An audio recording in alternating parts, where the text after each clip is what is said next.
فلا وربک لا یؤمنون حتی یحکموک فیما شجر بینہم۔ میرے محبوب بتا دے پوری دنیا کے انسانوں کہ جب تک تیری غلامی کا دم نہیں بھریں گے میں ان کی شکل بھی نہیں دیکھوں، یہ مجھے قبول نہیں ہے۔ تو میرے دوستو، میرے عزیزو، میرے بچوں، صرف ڈاکٹری ہی زندگی کی معراج نہیں ہے، اور بھی دکھ ہیں زمانے میں محبت کے صرف راحتیں اور بھی ہیں وصل کی راحت۔ تو محمدی بن کے رہو، محمدی بن کے مرو، تو قبر آپ کے لیے محل ہے جنت کی، اور اللہ آپ کے استقبال میں ہوگا، اللہ کا نبی آپ کے استقبال میں ہوگا۔ مال بناتے بناتے بناتے نہ اپنا ہوش نہ بچوں کا ہو، میرے نبی نے ہر پہلو پہ روشنی ڈالی، ہر پہلو پہ روشنی۔ ابھی آپ چھوٹی عمر میں ہو، والدین کے حقوق اللہ کا نبی بتا رہے، جو والد تیرا جنت کا دروازہ ہے۔ ایک شخص آئے، جی میں جہاد کے لیے آیا ہوں اور اپنے ماں باپ کو روتا چھوڑ کے آیا ہوں۔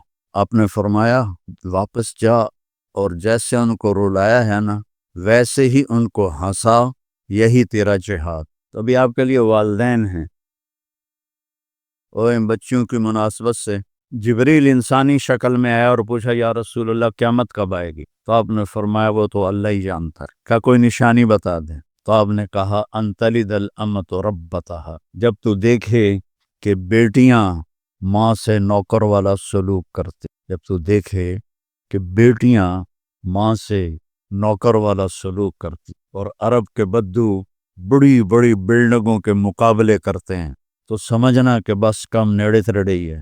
بچیوں کا ماں سے گستاخی کرنا قیامت کی نشانیوں میں سے۔ اور خود آپ نے کیا کہا، کبھی میری ماں زندہ ہوتی نا اور میں عشاء کی نماز کے لیے مصلی پہ کھڑا ہوتا اور میں سورۃ فاتحہ بھی شروع کر دیتا، ادھر سے میرے گھر سے آواز آتی میری ماں کی محمد، تو میں نماز توڑ کے کہتا لبیک اماں جان، میں حاضر ہوں۔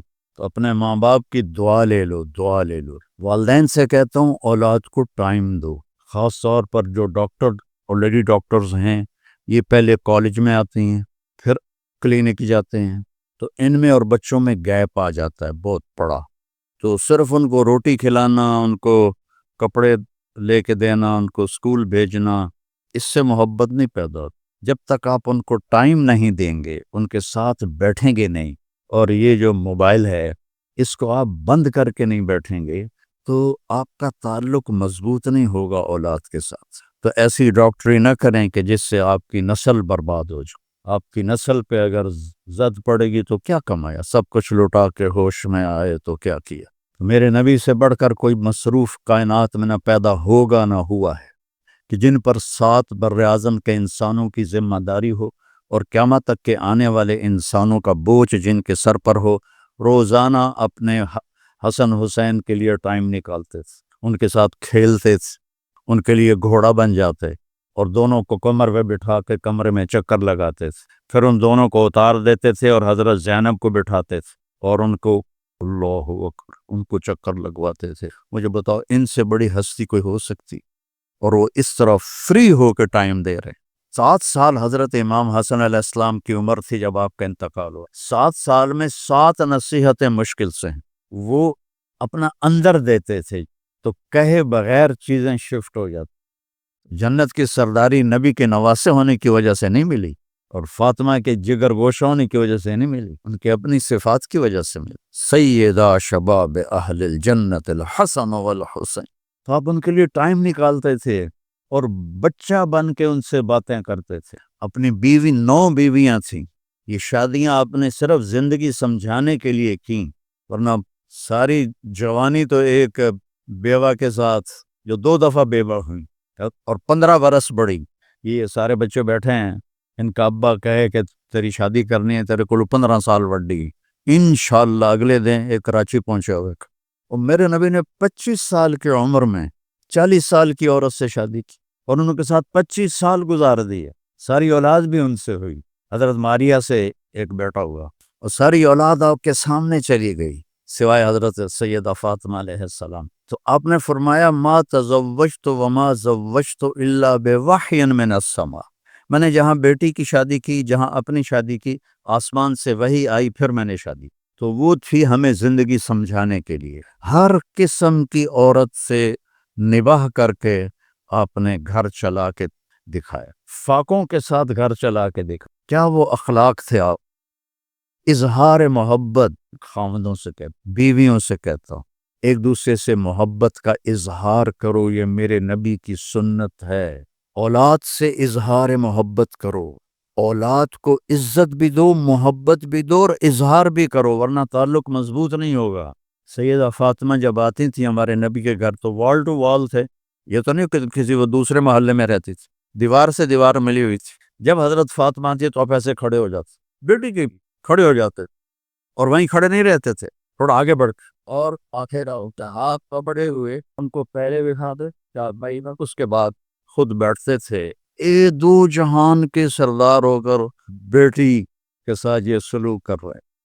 اور آپ نے فرمایا تمہیں ایک خرچ بتاؤں جو سب سے زیادہ اجر والا ہے، جہاد سے بھی اور صدقے سے بھی اور مسجد بنانے سے بھی، اور جتنی بھی شکلیں اس جاننے کا سب سے زیادہ جس کا اجر ہے وہ خرچ بتاؤں؟ تو صحابہ نے پوچھا جی بتائیں، تو آپ نے فرمایا الابنۃ المردودہ، جس کی بیٹی کو طلاق ہو گئی اور وہ واپس ماں باپ کے گھر آ گئی، یا وہ بیوہ ہو گئی اور وہ ماں باپ کے گھر آ گئی، اس پر خرچ کرنا سب سے بڑا اجر و ثواب ہے، کہ ہم وہ بوجھ بن جاتے۔ یہ ایک خوبصورت زندگی ہے جو آپ کو اناٹمی سے تو نہیں ملے گی، نہ ہی فزیالوجی سے ملے گی، تو میرے نبی کی زندگی سے ملے گی، میں وہیں سے پڑھ کے آپ کو بتا رہا ہوں۔ اور ایک بات پلے باندھ لیں، آپ اس زبان کو قابو کر لیں۔ میرے نبی نے حضرت معاذ بن جبل سے فرمایا معاذ تمہیں شریعت کا خلاصہ بتاؤں؟ شریعت کا خلاصہ؟ کہا جی کیا ہے؟ تو سارے بچے بچے مجھے دیکھنا، آپ نے ایسے کیا اور یہ کینچی بنائی اور اس کو جیسے کاٹتے ہیں نا ایسے کاٹا، اور پھر فرمایا کف لسانک، اس پہ قابو رکھنا۔ یہ جو تصویر بنائی ہے یہ تو بچوں کے لیے ہوتی ہے، بچوں کی کتابوں میں تصویریں ہوتی ہیں، بڑوں کی کتابوں میں نہیں ہوتی۔ تصویر بناتے ہیں کہ چیز سمجھ آ جائے۔ معاذ بن جبل کے ہاتھ میں علماء کا جھنڈا ہوگا قیامت کے دن، اس کو ایسے سمجھا رہے ہیں جیسے بچوں کو سمجھاتے ہیں۔ کیوں؟ مشکل بہت، مشکل بہت۔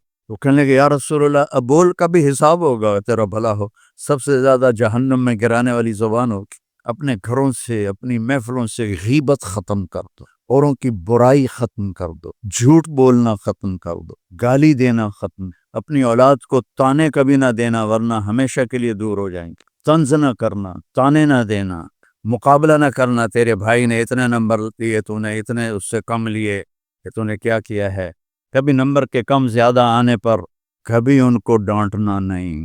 یہ میں ادریس صاحب سے معذرت کے ساتھ، یہاں جتنے بڑے بڑے گروپ ہیں ان کے ماں باپ ان پڑھ تھے، ان ان پڑھوں نے اتنے بڑے گروپ کھڑے کر دیا، اور سارے بڑے بڑے ایم ایس سی اور پی ایچ ڈی ان کے نوکر ملازم، تو تمہارے اے کیوں نہیں آئے، تمہارا بی کیوں آ گیا، تمہارا سی کیوں آ گیا، ساڑھے واری دا سی بی ہوندہ ہی نہ آئی، 33 نمبر آئے تھا سا اپنی تاڑی مار دیا سے پاس ہو۔ ہاں نیک بنے، بس یہ ٹارگٹ بناؤ، بیٹا یا بیٹی نیک بنے، اور آگے ان کے گھر گھرانے نیک بنے، بس یہ سب سے بڑی دعا ہے۔ نہ آپ ان کا رزق بنا سکتے ہو، نہ ان کا مقدر بنا سکتے ہو۔ کو محبت دو، ان کی غلطیوں پر فوری مت ٹوکو، آپس میں بھی بہن بھائی ایک دوسرے کو مت ٹوکو، محبت کم ہو جاتی۔ یہ بہت زہریلی چیز ہے، میرے رب کی قسم، پوری دنیا کا سمندر کا پانی اکٹھا کروں تو اس کی کڑواہٹ کم ہے اور اس کی کڑواہٹ زیادہ، پوری دنیا کے شہد کے ذخیرے اکٹھے کروں تو ان کی مٹھاس کم ہے اور اس کی مٹھاس زیادہ ہے۔ ہر ساس کی تمنا ہوتی ہے کہ بہو میری نوکر بن جائے، ہر بہو کی تمنا ہوتی ہے کہ ساس میرے تھلے لگ جائے، اور اگر آپس میں محبت ہو تو یہ رشتہ بہت خوبصورت۔ میں نے اپنی بیٹیوں کی شادی کر دی، کسی کی بیٹی کو میں لے کر آیا، اب میں اسے اپنی بیٹی بنا لوں تو کتنا اچھا رشتہ ہے۔